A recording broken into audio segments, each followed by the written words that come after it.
The real-life crime lord was offended. He pressed hard and threatened the movie studio. But in the end, The Godfather became a 3-hour masterclass in power and the heavy price of loyalty. And yet, it's a masterpiece that almost never happened. Paramount Pictures wanted the director fired. They wanted the star replaced. And the mob, they demanded the script be scrubbed. Let's just say it was an offer Paramount couldn't refuse. We'll discuss it more in a moment. I am the Gatekeeper. Today I've built 5 gates to see if you can handle the lore of the Corleone inner sanctum. Pass them all, and you're a consigliere of the vault. Fail, and you're just another tourist, sleeping with the fishes.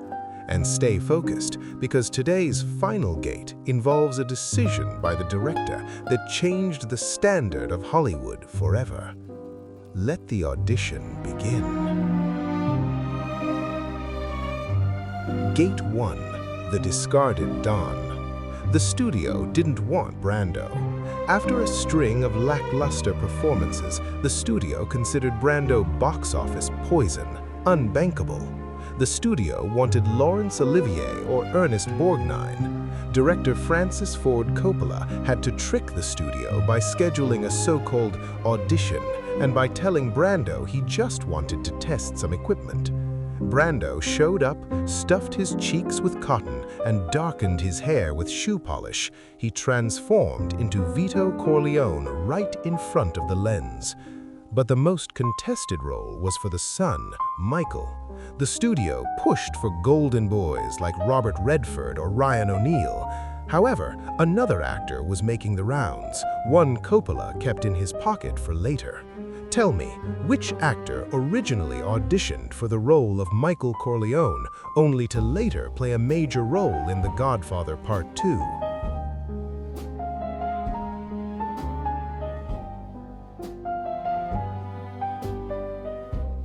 The answer, Robert De Niro. In fact, De Niro auditioned for both Michael and Sonny with his legendary intensity.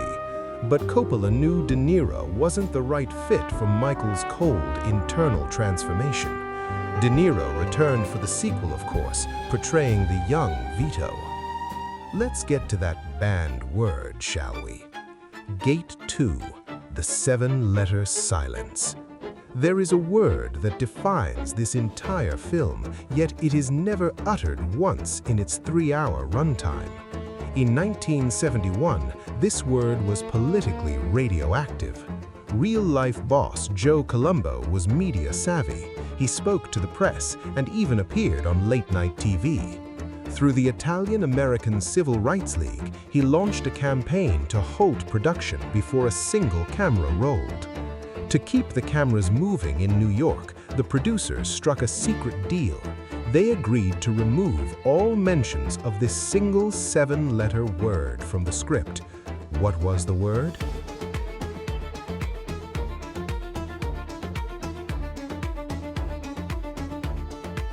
That word would be mafia. And here's a terrific irony. By removing that word from the script, Joe Colombo actually made the film more authentic. After all, it's a word never spoken within the gangster life. They prefer to call it our thing, La Cosa Nostra. Let's move on. Gate 3, the Chromatic Compromise. In the world of high-end excellence, color is code.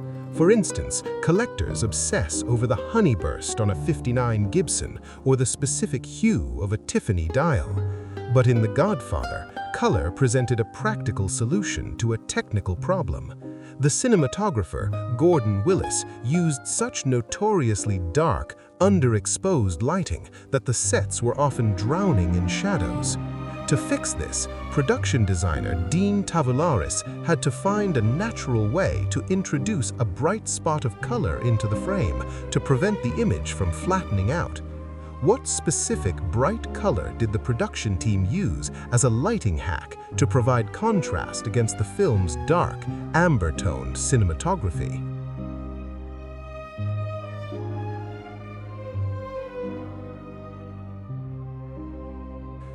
The answer, orange, and very often in the form of fruit.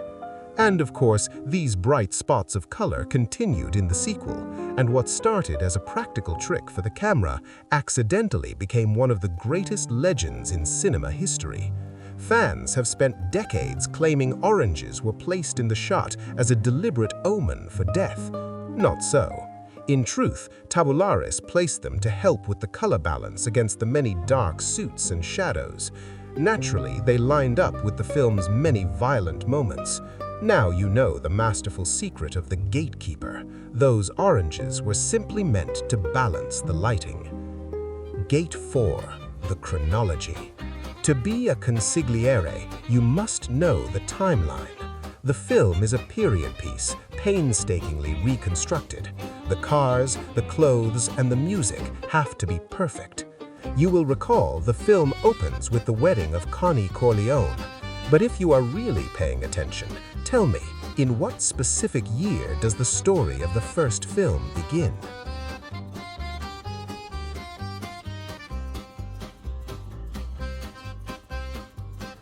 The Godfather begins in 1945 and concludes in 1955.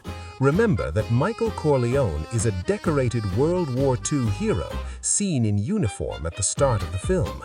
And consider how this decade is significant to one of the important themes of the movie. To the extent that The Godfather can be considered an American story, think about how these years coincide perfectly with the booming post-war era, a turning point for the American dream.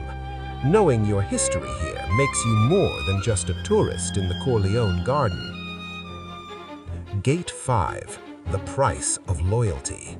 The most violent scene in the film was the hit on Sonny Corleone at the causeway. It was the most expensive scene in the movie, costing over $100,000 to produce. James Caan was covered in 147 explosive squibs to simulate the gunfire.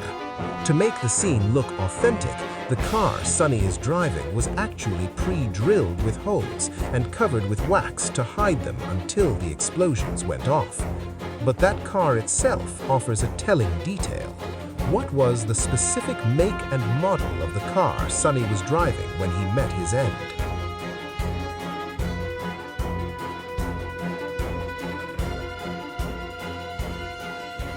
Sonny was driving a 1941 Lincoln Continental. How is this significant? It reveals much about Sonny's character. Don Corleone would likely be seen in a stately conservative Cadillac or Packard. The Lincoln Continental, on the other hand, was aggressive, modern, and undeniably flashy. It wasn't just a car, it was a statement of arrival. To drive one was to announce that you held the keys to the city. It was the first car to feature the exterior-mounted spare tire on the back. Only 1,250 Continentals were produced in 1941.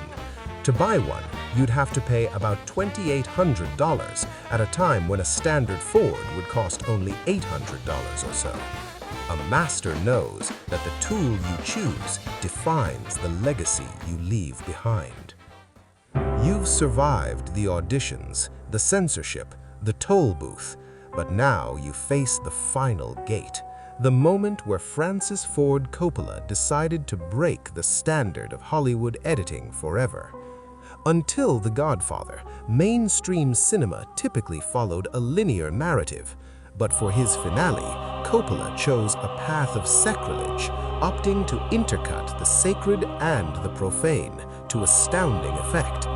Some people thought it crossed a line, but here in my final gate, we know the truth. This wasn't just a montage, it was the birth of parallel construction as a tool for emotional control.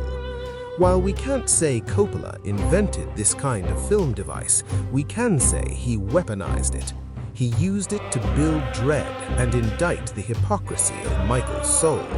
He forces us to stand at the altar of a sacramental while simultaneously plunging us into cold-blooded murder.